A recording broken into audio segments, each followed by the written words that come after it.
한자 이야기, 낱말 이야기 811번째 시간입니다. 이제 2022년에 해가 떠올랐습니다. 그래서 이번 시간은 해돋이의 명소 한자로 읽어보기 그것을 한번 해봤습니다. 우리나라는 특히 동해안을 거쳐서 해돋이 명소가 많죠. 전부 다 할 수는 없고 아주 전국적으로 유명한 곳, 누구나 알고 있는 곳, 그것만 몇 곳을 한번 한자로 한번 읽어보겠습니다. 사실 제가 조사를 해보니까 동해안은 쭉 거쳐서 다 해돋이 명소예요. 그 중에서 우리가 잘 아는 정동진이다, 호미곶이다, 간절곶이다, 해운대다. 해운대가 동해안인지 아닌지는 뒤에서 또 살펴보고요. 그래서 이 네 개를 한자로 한번 읽어보겠습니다. 부담 갖지 마시고 그냥 이야기다 생각하고 한번 들어보면 어떨까요? 여기 정동진입니다. 그렇죠? 모래시계 이후에 각광을 받았죠. 저는 가보지 못했습니다만, 정동진. 정동진은 강원도 강릉시에 있는데, 글자는 쉽습니다. 발을 정자에 동력동이다. 그래서, 그리고 이게 진은 이렇게 이제 나루다, 나루터 할 때 진입니다. 그렇죠? 이게 이제 강원도 강릉시 강동면 정동진리에 있는 바닷가다. 그래서 광화문에, 서울의 광화문에 정동쪽에 있는 나루터가 있는 마을이라는 뜻에서 유래가 됐다. 이렇게 되죠. 그래서 해돋이가 굉장히 유명하다 해서 정동진이다.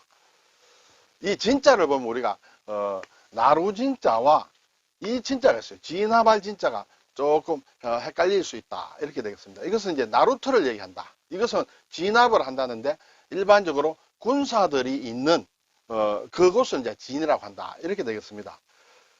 이 나루진을 쓰는 것은 우리가 잘 아는 노량진이다. 그렇죠? 그리고 삼랑진이다. 경남에. 그리고 오늘 나온 정동진도 있고 서울에 또 양화진이 있습니다. 그죠? 그리고 광진도 있습니다. 서울에 광진, 광나루 이렇게 되겠죠. 저는 예전에 서울 가서 광진이 있는 걸 알고 우리가 누구의 시입니까? 강나루 건너서 밀밭길을 가는 그 시가 있습니다. 거기에 광진이 그것인 줄 알았어요. 근데 이것은 광나루다. 시에 나오는 것은 강나루다. 그렇죠? 모거래 시인가요? 그렇죠. 그리고 송진이라고 할 때도 이 진짜 씁니다. 뭔가 이렇게 진액이 나오는 그 진액이를 할 때도 이 글자를 쓴다. 그리고 우리나라 낱말은 아닙니다만 우리가 잘 아는 쓰나미라는 것. 바닷물에 의해서 이렇게 쓰나미가 온다. 그때도 일본 낱말로는 진파, 쓰나미라고 한다. 쓰나미란 말이 요즘 거의 국제적인 낱말이 됐습니다. 근데 이제 이것과 조금 헷갈리기 쉬운 게 이제 이 진화발 진자를 쓰는 것이다. 군사들이 있는 곳이다. 예를 들어서 덕진진이라는 곳이 있다. 강화도에 있는 것인데 여기는 진은 나루진도 있고 진화발진도 있어요. 진화발진이 있다는 것은 그곳에 군인들이 있는 곳이라는 그런 뜻인데 여기에 또 나루진이 있으면 덕진이란 나루가 있으면서 그곳에 군인이 있다 해서 이제 두 글자 같이 쓰여졌죠. 그리고 장보고에 청해진, 청해진은 이제 군사들이 있었죠. 육진이다. 사군 육진, 세종대왕 때 이제 북쪽에 이렇게 개척한 육진이다. 이것도 군사들이 있다. 그렇죠? 양화진이 있다. 여기에서 양화진은 이렇게도 쓰고 이렇게도 쓴다. 이렇게 쓸 때는 나루진을 쓸 때는 나루터가 강조된 것이고 여기에 진화발진이 쓰게 되면 이 양화진, 양화나루에 군사들이 있었다. 그런 의미에서는 또 이 진자라도 쓸 수도 있다. 이렇게 되겠죠. 뭘 진압한다 할 때도 이걸 씁니다. 그리고 문진이다, 서진이다. 글을 붓글씨 같은 걸 쓰고 할 때 책을 읽을 때 이렇게 넘어가지 않도록 바람에 이제 넘어가지 않도록 쇠 같은 걸로 이렇게 또는 돌 같은 걸로 누르는 것 그런 걸 문진이라고 하죠. 그래서 이 진을 쓸 땐 나루진과 진화발진이 조금 헷갈릴 수가 있다. 정동진은 나루다. 군인은 별로 없었는 모양입니다. 자, 그러다 보니까 정동진이 있다 보니까 지금 이제 각 지역별로 정남진은 있는 거 아니야. 정남진, 장흥에서 정남진이다. 또 정서진이 있는 것이 아니냐. 정서진이다. 인천 쪽에 있는 것입니다. 여기 이제 정동진은 원래부터 있었던 것인데 이것은 원래는 없었던 것인데 이제 지방자치단체에서 관광객 유치나 홍보를 위해서 이제 만드는 것이에요. 그래서 어쨌든 이러한 곳에서는 우리 정남진이다. 또 정서진이다. 그러면 북쪽에는 없느냐? 정북진은 없느냐? 여기에는 이제 정북진이라고 할 수는 없지만은 거기에 해당되는 것이 이제 중강진이 있다. 이때 중강진은 사실 물가 나루진이 아니고 진화발 진자로 쓴다. 이렇게 되겠습니다. 또 제가 보니까 정서진에는 또 이제 인천뿐만 아니라 충남의 태안에서 우리가 정서진이다. 그래서 이것은 이제 말리포 해안인 모양이에요. 이것은 이제 광화문이 중심이 아니라 여기에 중원이 있다. 네, 충북 중원을 기준으로 해서 중원은 우리나라의 한반도의 중심이 돼서 한반도 중심의 서쪽이다 해서 정서진이다. 이렇게 각 지방자치단체에서 여러 가지 또 뭐 아이디어를 내가 이렇게 하는 모양입니다. 어쨌든 정동진이 이제 가장 원초적인 것이다. 이렇게 볼 수 있죠. 자, 이제 그 다음에 쭉 내려오면 호미곶이 있습니다. 그렇죠? 영일만에 호미곶. 호랑이 호자입니다. 꼬리 밑자입니다. 그렇죠? 호랑이 꼬리에 해당되는 것이다. 자, 이것이 이제 유명하죠. 상생의 손인가 해서. 바다에 하나 있고 아마 이쪽에 해변가에 또 하나 있는 모양이에요. 네. 자, 이것은 이제 경북 포항에 있죠. 호미곶, 호랑이 호자, 꼬리 밑자예요. 그렇죠? 호미곶. 이게 아마 본토로 치면 우리 한반도 본토로 치면 가장 동단에 있는 곳이다. 뭐 이렇게 되는데 2001년 12월에 이제 이렇게 이름을 바꾸었다고 합니다. 그 전에는 장기곶이다. 그 동네가 옛날 장기입니다. 지금 장기. 그리고 대보라는 지역도 있어서 장기곶 또는 대보곶 막 이렇게 되는데 지금은 일반적으로 호미곶으로 유명하다. 예전에는 일제시대에는 이 사람들이 이제 이 갑이라는 말을 씁니다. 갑. 네, 그래서 장기갑이라고도 많이 했다. 장기갑으로 들은 기억이 있는 분들도 많이 있으리라 생각이 됩니다. 지금 호미곶이다. 네, 결국 포항에는 이제 영일이라는 게 있죠. 영일만 있습니다. 그렇죠? 채백고시에 영일만 친구도 있는데 해를 맞이한다. 이 포항의 옛 이름이다. 그래서 역시 해를 맞이하는 것이다. 일출, 해돋이를 맞이하는 이름과 가장 어울리는 것이 옛날에도 이런 이름으로 있었다. 이렇게 볼 수 있습니다. 자, 그래서 영일만 그쪽에 가면 포항에 가면 이제 영일대가 있어요. 이렇게 뭔가 누각을 만들어 놓고 바다에 이렇게 돼 있는데 네. 영일이라는 것이 이미 예전부터 해 뜨는 곳을 가장 먼저 해가 뜬다는 것을 알고 있었던 모양이에요. 이제 울산으로 내려갑니다. 그러면 간절곶이 있다. 네, 간절곶. 간절, 네, 그렇죠. 울산시에 있는데 간절곶이다. 옛날에는 이것이 이길곶이라고 했는 모양이에요. 너이자 써서 이길곶이라고 했는데, 자, 근데 이것이 이제 우리나라에서 가장 해가 먼저 뜬다는 곳이에요. 그래서 겨울에는 호미곶보다는 1분 빠르다.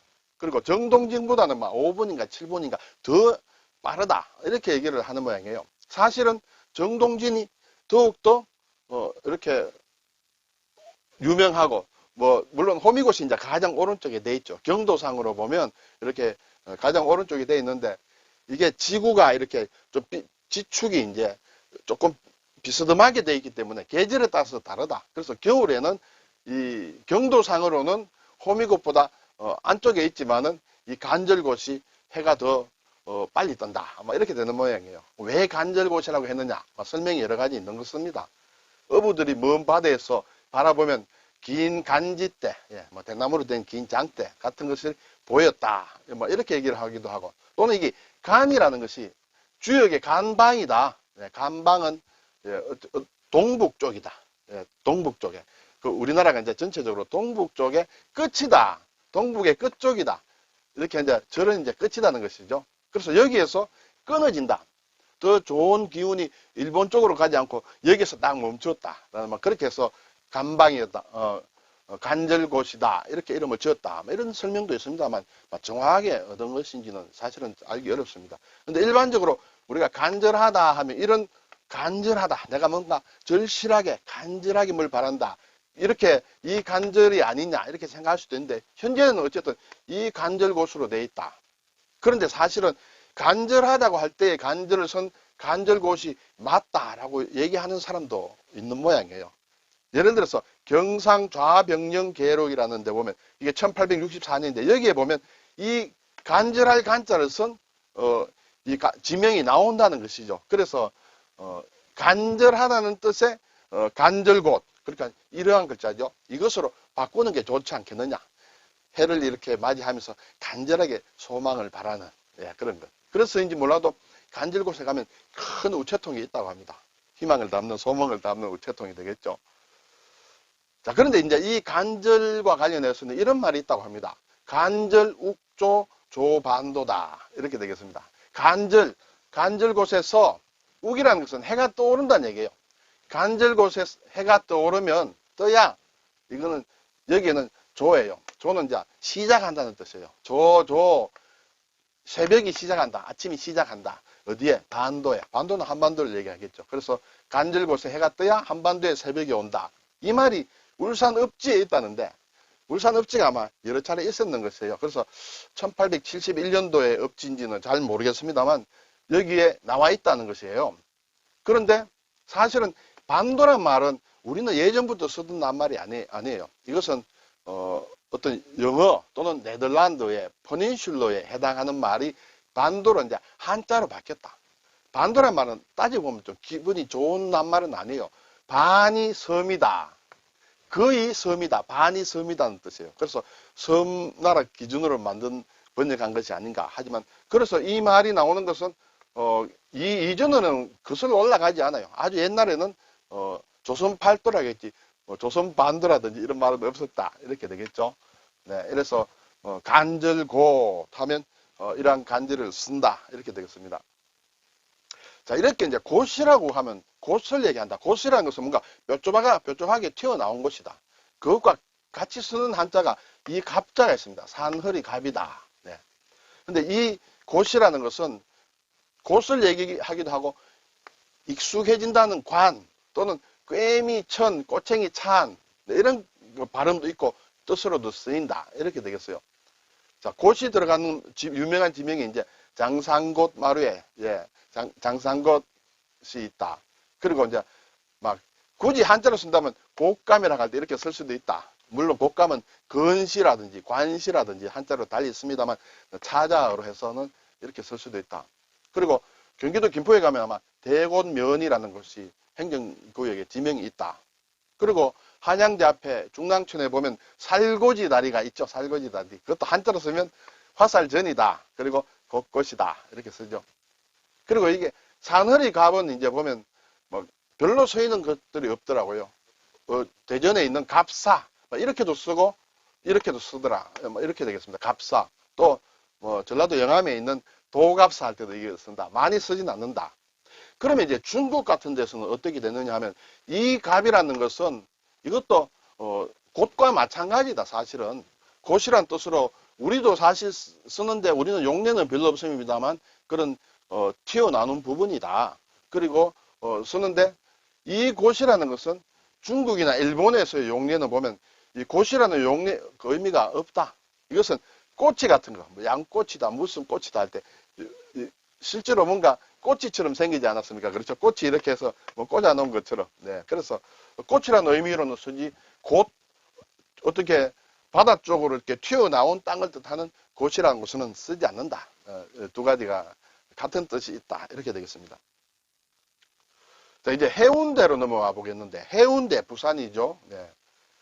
부산시 해운대다. 해운대라는 것은, 뭐 아시는 분은 아시겠습니다만, 신라의 이제 최치원 선생의 호가 고운이다, 해운이다, 해부다. 이렇게 되는데, 이제, 그때 최치원 선생이 그것을 지나면서 아마 절경이어서 그런지 몰라도 해운이라는, 해운대라는 것을 새겼다, 글자를. 그래서 해운대라고 한다.